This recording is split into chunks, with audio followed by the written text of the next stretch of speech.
Mr. President, our country has a proud record of admitting the oppressed as refugees to our shores. Yet the debate about how to safely admit refugees from Syria and Iraq is a serious conversation that deserves a serious response from Washington. It's difficult to effectively vet immigrants from a war-torn country where records may sometimes no longer exist at all. Senior law enforcement and intelligence officials have expressed concerns, and DHS Secretary Jay Johnson has said that organizations such as ISIL may like to try to exploit the refugee program. So is it any wonder that the citizens we represent are concerned? According to one recent survey, nearly 80% of Americans and 77% of Democrats say that refugees should go through a more robust security process. President Obama seemed to suggest these Americans are motivated by some animus towards widows and orphans. I would suggest they're motivated by love for their families and communities.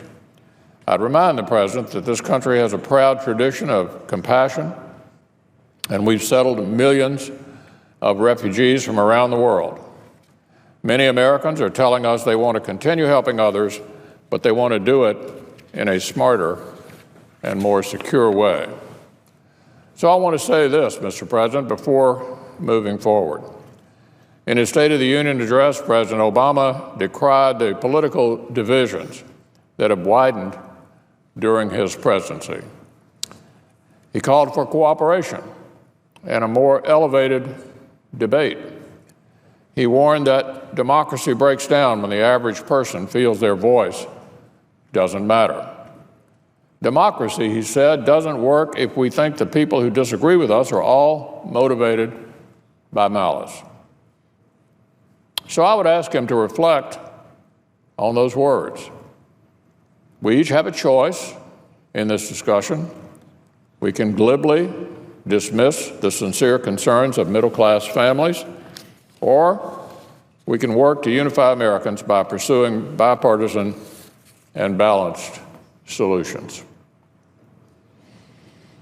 Democrats and Republicans in the House of Representatives chose bipartisan and balanced solutions when they worked together to pass the American SAFE Act a few weeks ago. Democrats and Republicans in the Senate should choose bipartisan and balanced solutions by working together to advance the American SAFE Act today.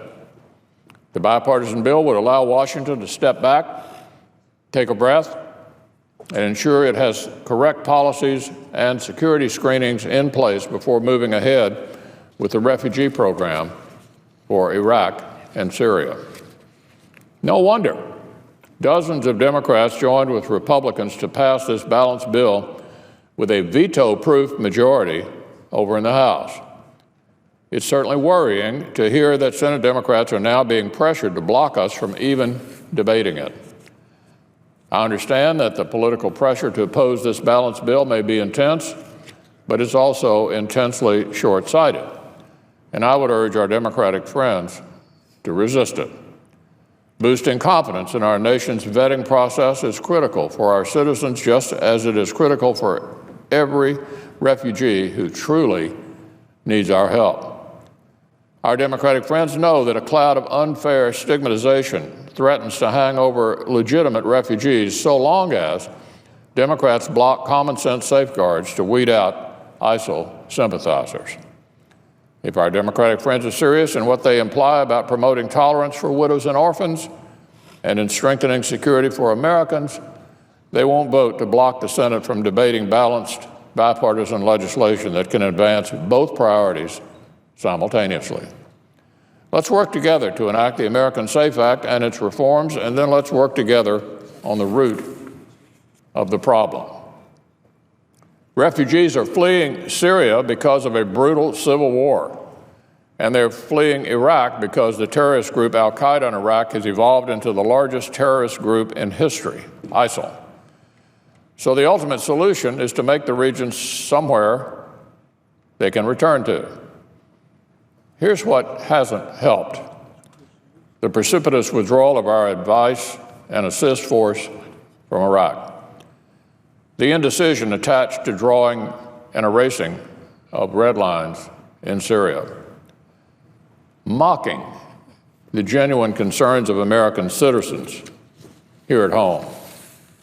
Here's what will help: the administration cooperating across the aisle to finally develop a serious plan to confront ISIL. That's what the American people continue to call for. That's what the American people deserve.